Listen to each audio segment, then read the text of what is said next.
Gold trusted gold buyers తాకట్టులో ఉన్న బంగారాన్ని విడిపించి ఈ రోజు ఉన్న మార్కెట్ ధరకే కొనబడును. మరిన్ని వివరాలకు సంప్రదించండి 7771077720.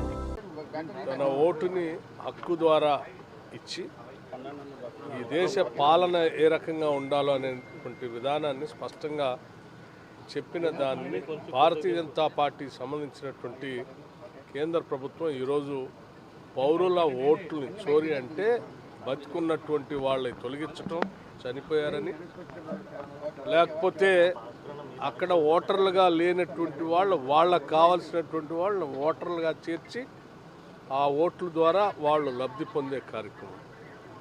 దీనికి సంబంధించి అఖిల భారత కాంగ్రెస్ కమిటీ నాయకుడు, ప్రస్తుత పార్లమెంట్లో ప్రతిపక్ష నాయకుడు లోక్సభలో శ్రీ రాహుల్ గాంధీ గారు నిజాలతో, వాస్తవాలతో, ఉదాహరణలతో సహా దేశవ్యాప్తంగా ప్రజలందరికీ తెలియజెప్పే విధంగా స్పష్టంగా వారు ఉదాహరించి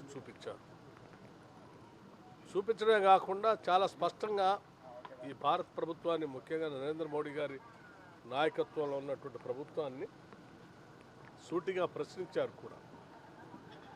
ఓటు చోరీ ద్వారా ప్రజాస్వామ్యాన్ని కూనీ చేస్తూ ఉన్నారు, తద్వారా భారత ప్రజాస్వామ్యం పైనే దాడి జరుగుతూ ఉంది, తద్వారా భారత రాజ్యాంగాన్ని కూడా తూట్లు పడవాలన్నటువంటి ఒక కుట్ర దీంట్లో దాగి ఉన్నది.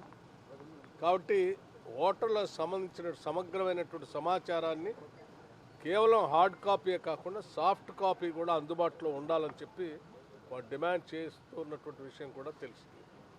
అయినప్పటికి కూడా ఇటు కేంద్ర ప్రభుత్వం కానీ, ఎన్నికల కమిషన్ కానీ ఏమాత్రం స్పందించకుండా జరుగుతున్నటువంటి ఈ చోరీ వలన ఏక పార్టీకి, అంటే భారతీయ జనతా పార్టీకి మాత్రమే లాభం చేకూర్చే విధంగా జరుగుతున్న ప్రక్రియ ఇది అత్యంత ప్రమాదకరమైందని చెప్పి, దీని ద్వారా ప్రజలను సమాయత్తం చేస్తూ రాహుల్ గాంధీ గారు చేస్తున్నటువంటి యాత్రకి, పోరాటానికి సంఘీభావంగా ఈరోజు దేశవ్యాప్తంగా అనేక రాజకీయ పార్టీలు, కేవలం రాజకీయ పార్టీలే కాకుండా పౌరులందరికీ ఓట్లు ఉండాలని, ఆ ఓట్ల ద్వారా ప్రజాస్వామ్యాన్ని నిలబెట్టాలని కోరుకునేటువంటి ప్రజాస్వామ్యవాదులందరూ కూడా ఆయనకు మద్దతు ఇస్తూ ఉన్నారు.